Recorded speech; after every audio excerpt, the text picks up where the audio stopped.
What if we could reverse brain death? Not sci-fi, not resurrection. A systems question, where biology stops, and whether engineering can reboot it. Today, brain death is final.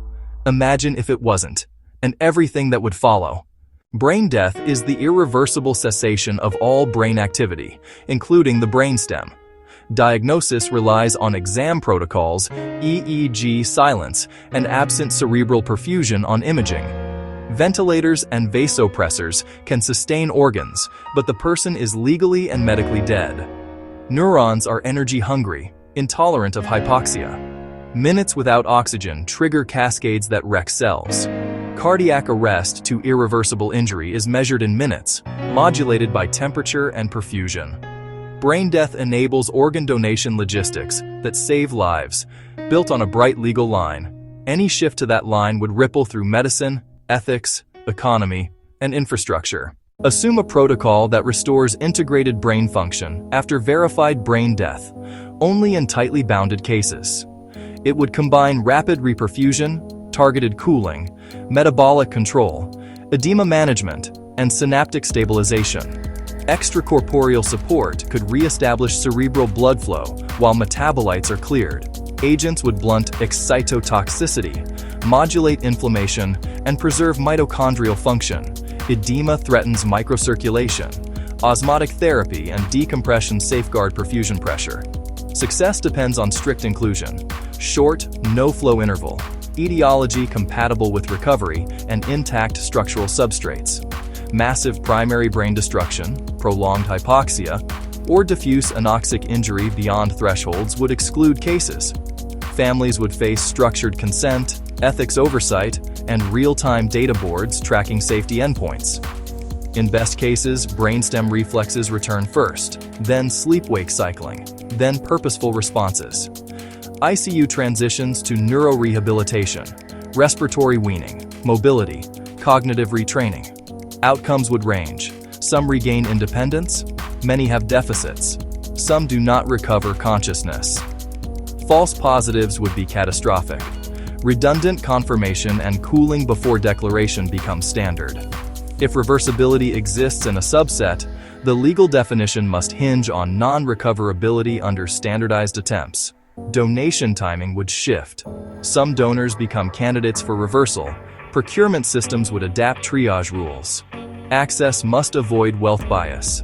Payers and public systems would set coverage criteria to prevent perverse incentives.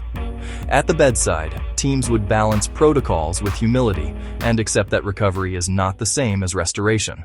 Reversal protocols are energy-heavy: ECMO pumps, cooling units, extended ICU stays. Hospitals would coordinate with grids for demand windows and maintain fuel reserves for longer generator coverage. Single-use circuits, drugs, and sensors add waste. Sterile reprocessing and recyclable designs gain priority. Per-case emissions rise, but may offset organ shortages and long-term disability burdens. Life cycle analyses inform policy.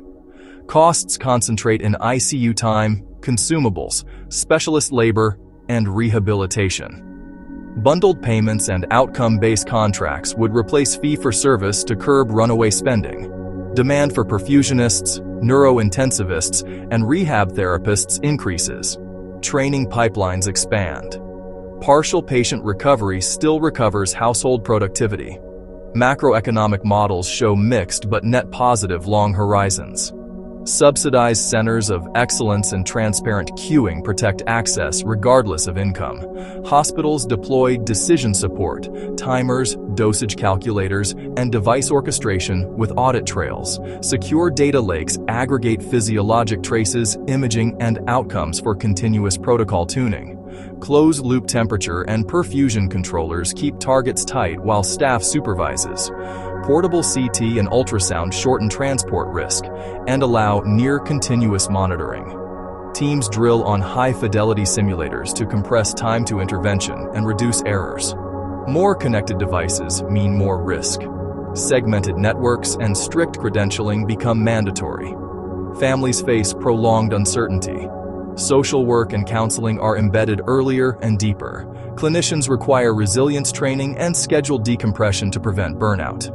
Communication stress probabilities, not miracles.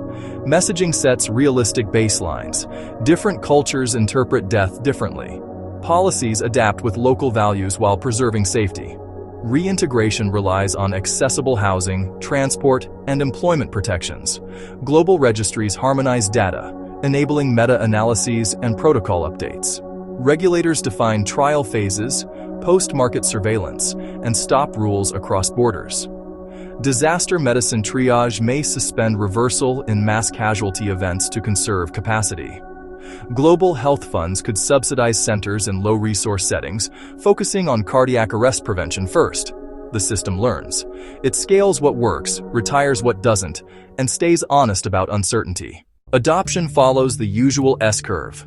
Pilots, early adopters, then standard of care in narrow indications. Outcome rates plateau as teams converge on timing windows, dosage ranges, and exclusion criteria. Organ supply dips, then rebalances as donors shift from brain death to controlled circulatory pathways. Insurance coverage codifies strict criteria. Laws define death as irrecoverability given available means. Bench science explores synaptic network repair and neuroimmune crosstalk to extend the viable window. Some patients return to school, work, and families with support scaffolds. Many live with cognitive and motor deficits. Systems pivot to long-term services and supports. Society matures from miracle narratives to probability literacy. Open registries and negative results keep hype in check.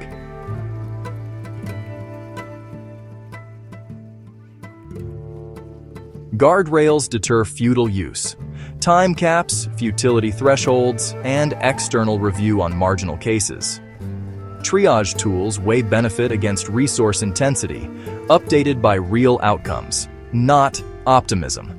Device and data standards ensure compatibility and prevent vendor lock-in.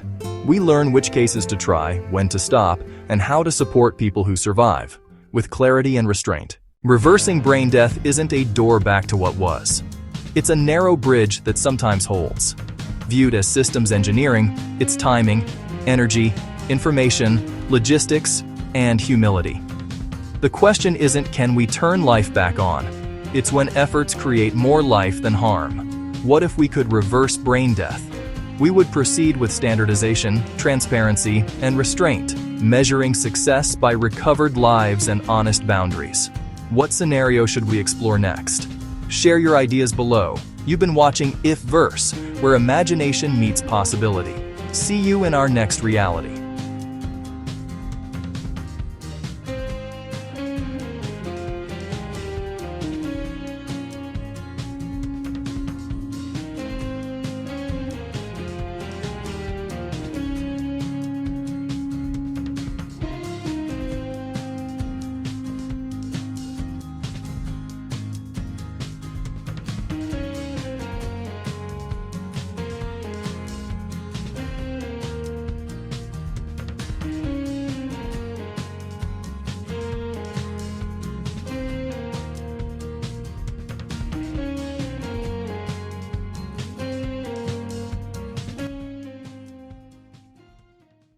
When perfusion stops, ATP plummets.